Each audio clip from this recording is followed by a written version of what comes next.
내 영혼아 여호와를 송축하라. 내 속에 있는 것들아 다 그의 거룩한 이름을 송축하라. 내 영혼아 여호와를 송축하며 그의 모든 은택을 잊지 말지어다. 그가 내 모든 죄악을 사하시며 내 모든 병을 고치시며 내 생명을 파멸해서 속량하시고 인자와 긍휼로 관을 씌우시며 좋은 것으로 내 소원을 만족하게 하사 내 청춘을 독수리같이 새롭게 하시는도다. 여호와께서 공의로운 일을 행하시며 억압당하는 모든 자를 위하여 심판하시는도다. 그의 행위를 모세에게 그의 행사를 이스라엘 자손에게 알리셨도다. 여호와는 긍휼이 많으시고 은혜로우시며 노하기를 더디하시고 인자하심이 풍부하시도다.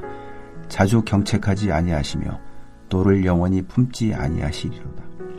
우리의 죄를 따라 우리를 처벌하지는 아니하시며 우리의 죄악을 따라 우리에게 그대로 갚지는 아니하셨으니 이는 하늘이 땅에서 높음같이 그를 경외하는 자에게 그의 인자하심이 크심이로다.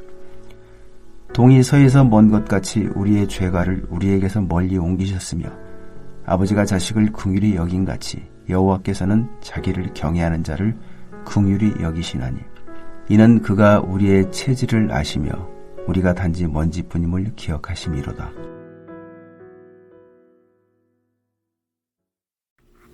이제 신명기 묵상이 어제로 다 끝이 나고 잠시 시편 103편과 104편을 묵상한 후에 5월부터는 사도행전을 묵상할 것입니다.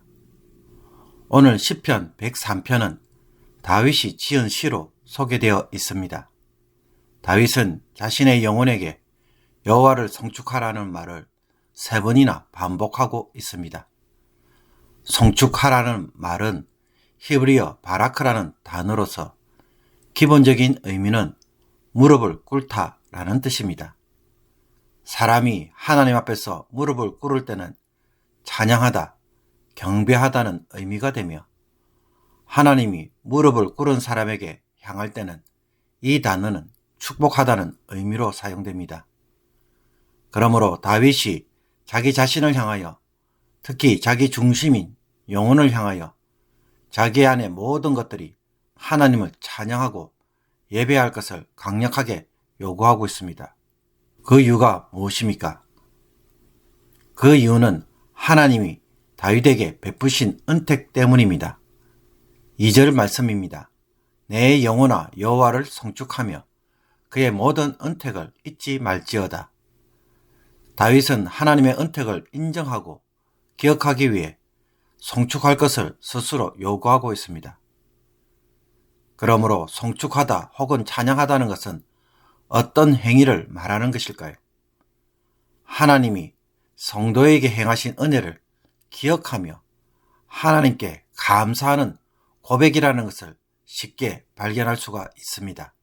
3절과 4절에서 하나님은 시인의 모든 죄를 용서해 주시고 병든 몸을 고쳐주셨으며 죽음에 가까운 파멸에서 살려주셨고 인자와 긍휼로 영광스럽게 높여주셨습니다. 또 시인이 소원하는 것을 좋은 것으로 만족시켜 주심으로 더 이상 바랄 것이 없게 하셨고 새롭게 다시 시작할 수 있도록 힘을 주셨습니다. 그리고 하나님은 억압받는 자를 위하여 공의로 판결하심으로 시인의 억울함도 풀어주셨습니다. 이스라엘이 출애굽을 할 때에 하나님이 어떤 분이신지 그 행사와 그 행위로 드러내시고 인도하셨던 것처럼 시인에게도 그와 같이 행하신 것입니다. 그뿐만 아니라 시인의 죄악과 잘못에 대하여는 어떻게 대하셨습니까? 8절에서 10절까지의 말씀입니다. 여호와는 긍휼이 많으시고 은혜로우시며 노하기를 더디하시고 인자하심이 풍부하시도다. 자주 경책하지 아니하시며 노를 영원히 품지 아니하시리로다. 우리의 죄를 따라 우리를 처벌하지 아니하시며 우리의 죄악을 따라 우리에게 그대로 갚지는 아니하셨으니 하나님은 우리의 죄에 대하여 자주 책망을 하거나 분노를 영원토록 품지 않으셨습니다. 죄에 대하여 처벌을 하시지만 그러나 그 지은 죄에 대하여 정확하게 상응하는 모든 벌을 그대로 갚는 일도 하시지 않았다고 고백합니다. 내가 잘못했으니 악착같이 일일이 다 찾아서 일일이 고소하고 재판하며 처벌하는 일을 하지 않으신다는 것입니다. 눈에는 눈, 이에는 이, 생명에는 생명으로 갚으시는 것이 마땅하지만 하나님은 그것보다는 훨씬 줄여서 갚으시더라는 것입니다. 그 이유가 무엇입니까? 11절을 보니 하나님을 경외하는 자에게는 하나님의 인자하심이 훨씬 더 크기 때문이라고 말합니다. 우리를 너무 사랑하시기 때문에 그렇게 하신다는 것입니다. 둘째로는 동이 서에서 먼 것 같이 우리의 죄가를 우리에게서 멀리 옮기셨기 때문입니다. 하나님은 우리가 지은 범죄에 대하여 그것이 더 이상 영향을 끼치지 못하도록 멀리 이동시켰기에 그 정도 선에서 처리하고 넘어가신 것입니다. 유다 왕국이 선지자들의 수많은 외침에도 불구하고 바벨론에 의해 멸망당하였을 때 하나님은 이스라엘이 포로로 잡혀가게 하심으로 더 이상 죄를 그 땅에서 짓지 못하게 하셨습니다. 만약에 끝까지 방치했더라면 다시는 이스라엘 땅으로 돌아올 기회마저도 상실할 수 있었기 때문입니다. 그러므로 바벨론 포로 생활은 하나님의 징계이지만 동시에 하나님의 은혜였던 것입니다.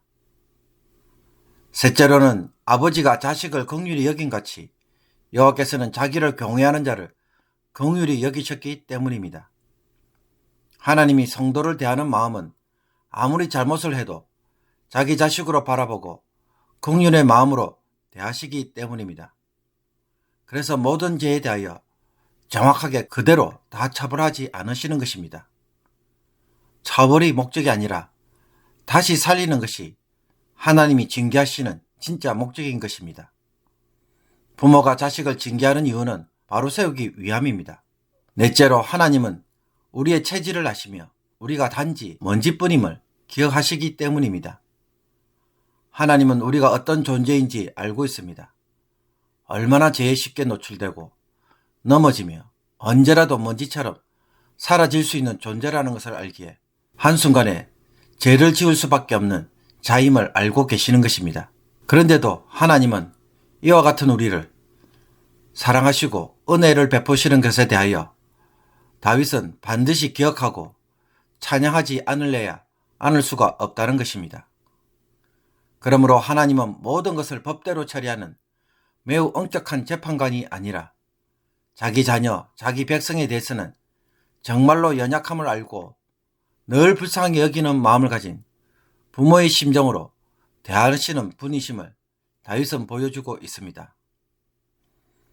비록 죄를 짓는 죄인일지라도 하나님을 경외하면 하나님은 기꺼이 우리를 위하여 자신의 권리를 내려놓으시고 품는 일에 더 마음이 앞서는 분이신 것입니다. 어떤 분이 시골에서 농장을 하고 있는데 어느 날 곰이 저녁마다 나타나서 울타리를 뭉개뜨리고 밭을 엉망으로 만들어 놓았습니다. 너무나 화가 나서 이 곰을 당장 잡아 죽이고 싶었습니다. 그런데 어느 날 곰이 철조망을 뚫고 들어오다가 이리저리 엉켜서 온몸에 피투성이가 된 채로 울부짖는 소리를 들었습니다. 가까이 가서 보니 어미곰이 철조망으로 둘러싸여 있고 새끼곰들이 그 주변을 돌고 있습니다. 어떻게 할까요? 이 농장 주인은 선한 사람이어서 그 어미곰이 새끼들 때문에 농장에 온 것을 알고는 자신의 철조망을 모두 다 끊어서 그 곰을 살려주었습니다. 다윗의 심정이 바로 이 곰의 심정과도 같습니다. 내가 뭐라고 하나님이 이렇게 나를 사랑하시다니. 다윗은 이 하나님이 너무 좋아서 하나님을 송축하고 송축하며 송축하라고 거듭거듭 외치고 있는 것입니다. 그러므로 오늘 아침에 이 말씀을 묵상할 때 성령 하나님이 우리에게 두 가지로 교훈하는 것을 깨닫습니다. 첫째는 내가 평소에 어떤 하나님의 은택을 누리고 있는지 한번 되돌아보라는 것입니다. 그래서 내가 얼마나 사랑받는 자인지를 알고 살아가는 음성을 듣기를 원합니다. 세상에 버림받고 고난에 이리 치이고 저리 치이도록 방치하시는 분이 아니라 아버지가 자식을 사랑하듯 사랑받는 자임을 알고 살아가라는 음성을 듣기를 원합니다. 사는 것에 너무 지치고 막연한 현실에 눈앞이 캄캄한 것이 아니라 저 멀리서 우리를 향하여 빛이 비추어지며 그 빛으로 반드시 인도하실 것을 오늘 저와 여러분들이 꼭 확신하며 위로받을 수 있기를 원합니다. 둘째로 우리는 하나님의 성품을 따라 재창조된 하나님의 자녀들입니다. 하나님의 이런 성품은 우리가 세상에서 드러내야 할 성품이며 삶의 모습입니다. 우리도 하나님처럼 이 세상에서 수많은 사람들에게 사랑받는 자들이 될 것이고 사람들에게 위로가 되며 힘이 될 것입니다. 이것이 하나님이 우리를 창조하신 목적을 성취하는 일이 될 것입니다. 나도 하나님처럼 다른 사람들에게 힘이 되고 위로가 되는 멋진 하루로 살아가는 것은 어떻습니까?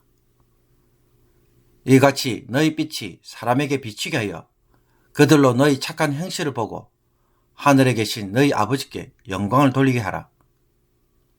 다윗이 경험한 하나님의 성품과 그 모든 은택이 여러분의 마음에 감사로 넘치며 이 은택이 여러분의 영혼에서부터 시작해서 다른 사람에게도 흘러가는 복된 날이 되기를 주님의 이름으로 축복합니다. 기도드리겠습니다. 찬송과 감사와 영광을 받으시기에 합당하신 하나님, 매일 여러 가지 일들에 쫓겨다니면서 매 순간 베푸신 은혜가 무엇인지도 모르고 마치 자신의 힘으로 살아온 것처럼 또 그렇게 살아가야 하는 것처럼 살아가지 않게 하옵소서. 은혜의 말씀으로 우리의 영혼을 각성시켜 주셔서 여기까지 하나님의 은택으로 살아왔음을 보게 하시며 이 말씀으로 위로받고 마음의 힘을 주옵소서. 보이지 않는 미래에 불안한 마음으로 바라보는 것이 아니라 이 하나님을 바라봄으로 소망으로 기대하게 하시며 아버지의 자녀로 사는 기쁨을 다시 회복시켜 주옵소서. 오늘도 근심이 아닌 기쁨과 감사로 살아가게 하옵소서. 예수 그리스도의 이름으로 기도하옵나이다. 아멘.